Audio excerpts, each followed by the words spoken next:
we all have to be strong and resilient in our life and let people know what we want, because there's people that like have a disability that don't speak, might have a communication type disability, and people think because they can't speak they can't do for themselves, which is not true.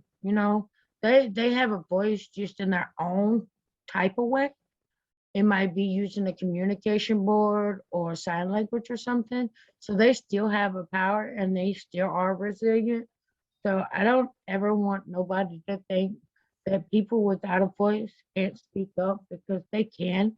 You just have to sit back and be patient, because they are resilient and they can tell you what they want. You just have to wait.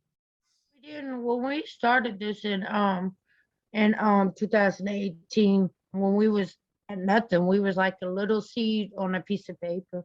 We didn't have no name, we had no vision, we had nothing. And then we just slowly but surely just started growing a name, a vision, and then little by little we got people involved, and it's a lot of people now.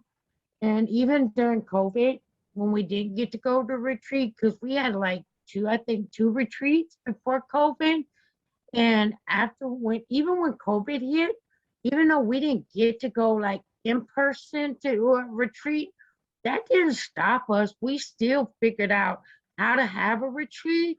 Okay, there's a bump right here. How we gonna get over it? All right, let's gather our troops and we're gonna figure out how to get over this hump, like we did when it came up to having that retreat last year. Okay, there was a bump in the road. It was COVID. All right, treats canceled. We can't go out. We can't go have a retreat in a place. So, all right, let's figure out how we can still have a retreat, still be together, but not in person. So we did it Zoom, and we still had our vision board. We still had our retreat dinners. We still had our dance at the end of the retreat. We still had everything we would do as a normal retreat. It was just virtual. So like this year, we're going to try it as just our leadership collective members. And next year, hopefully, if COVID decides to run away, hopefully, we can bring everybody back together. That's our hope. But this year, due to COVID, we want to have a retreat, but limited to only our collective members and our allies and supporters due to COVID. Hopefully next year, pray that COVID will be gone, that we can get.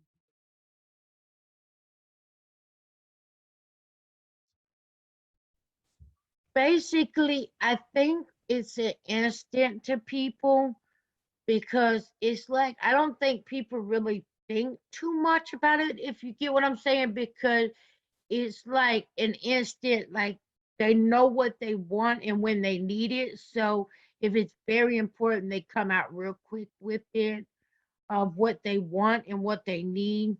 And I know some people might need help with that. So we try to encourage them. We don't like do it for them. We encourage them to seek help. But we also, if they ask us to help, then we'll step in and help.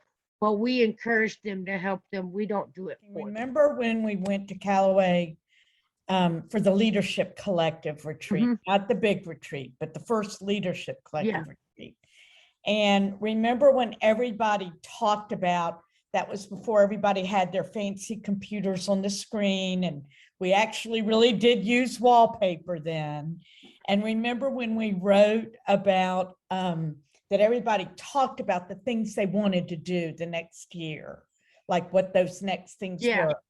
And so how did that work? Once we talk about how we listened and we wrote it up on the wallpaper, and then we put the wallpaper out in the hall, remember?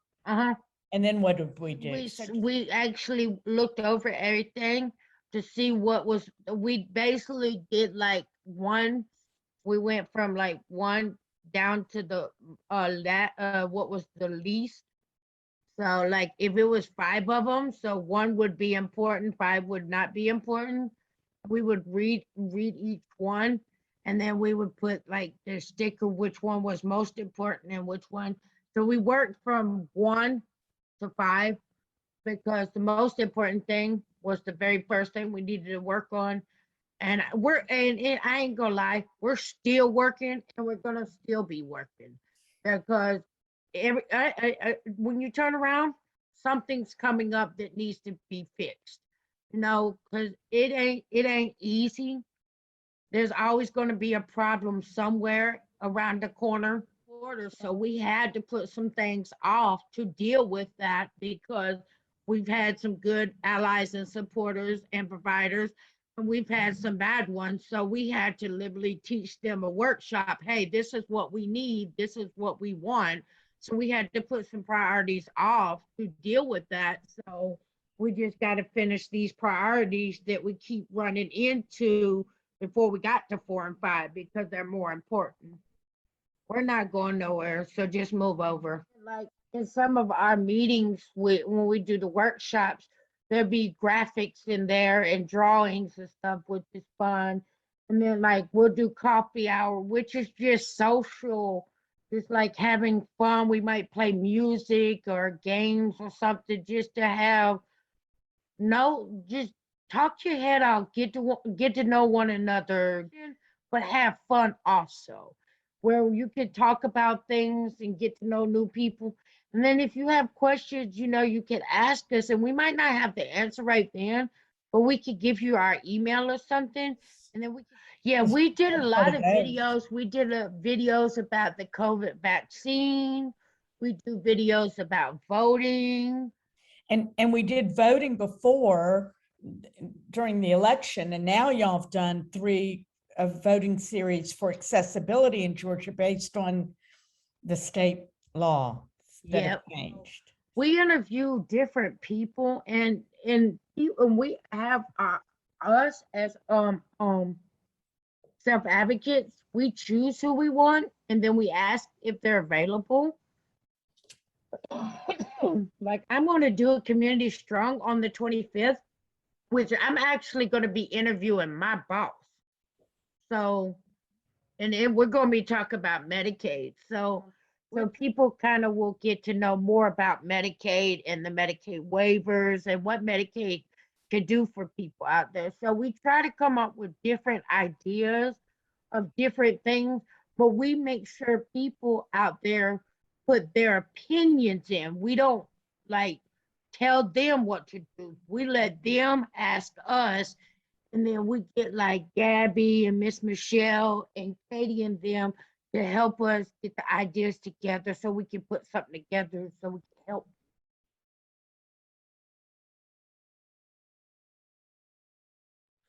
Well, we all got a voice for one. That's one thing. And then 2, I think if we use our voice and we let people know what we want, and then 2, we're all strong. We all have our own ways of letting people know. And then we teach a lot of workshops. We do a lot of things. So our name's out there.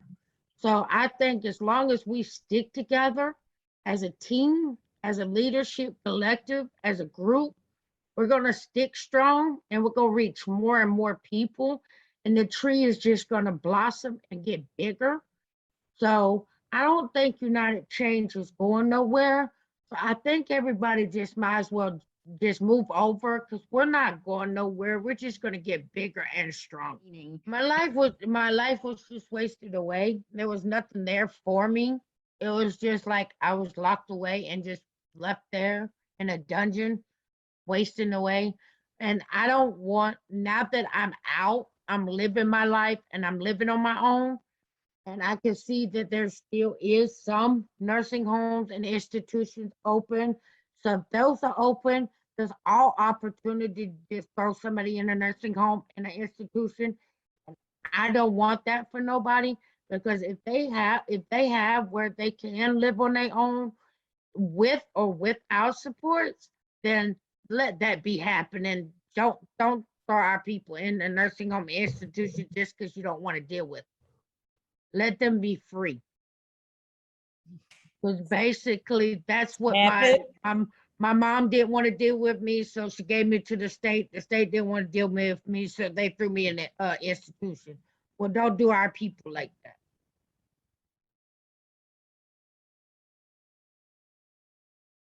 Because we've been over so many obstacles over the last year. We've had to jump so many hurdles with COVID. Um, some have caught COVID and beat COVID. So I think the power of resilience is the perfect thing because you just have to look back of over the year of how much stuff we've been through. You have to have that power and resilience. So and I think this is perfect for this retreat because we're going back as a small group, but we had to have that power and resilience through the past year and some.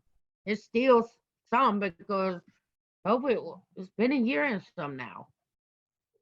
Well, I'm just going to add something because I want to, because I think we were all real committed. So like the leadership collective, I mean, we've all been working this year virtually all the time.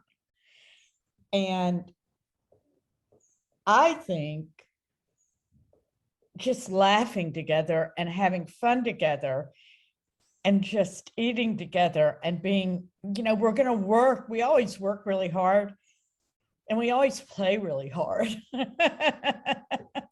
And I think we're going to be playing really hard during this time together because we miss each other.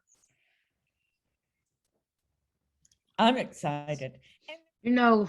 Basically from the age of 5 until I was 22, I lived in an institution.